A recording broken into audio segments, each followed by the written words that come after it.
Hi, I'm Pastor Bartley Swatsky, lead pastor of Renew Church. Everywhere I go these days, people are talking about it. People are on edge. An hour or two after the terrorists struck Paris in November, I was at the arena. "Did you hear about the attacks?" I asked one man. "Yeah, and Justin Trudeau wants to bring 25,000 of those people to Canada."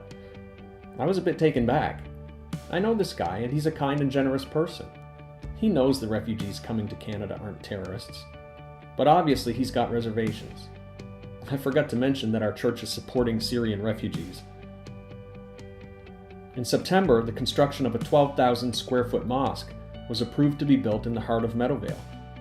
The debate preceding the approval was heated, to say the least.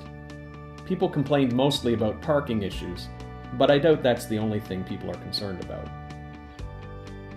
At my son's school last year, they celebrated World Hijab Day and encouraged girls to wear a hijab in solidarity with hijab-wearing students. I have to admit that I was a little confused. The hijab is not predominantly a religious symbol, but people's reasons for wearing it often is religious. As Christians, we've been told for years now to keep church and state separate. And we've done that, so I was confused as to where we're drawing the lines on things like that now. At the very least, a hijab is a sign of submission, something I actually believe in as a Christian, but a value that up until now has never been championed in public schools. The tensions people are feeling are certainly not limited to religious issues. I've had numerous visits to my kids' schools over the past several years, asking questions about everything from the appropriateness of video dances to the new Ontario sex ed curriculum. We don't all see things the same way, and we have the right to our opinions.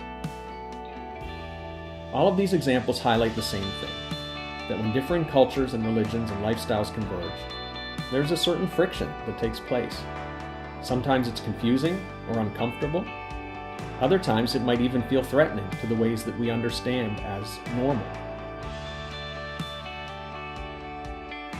Here's the question: how do people with so many different perspectives effectively share the same space?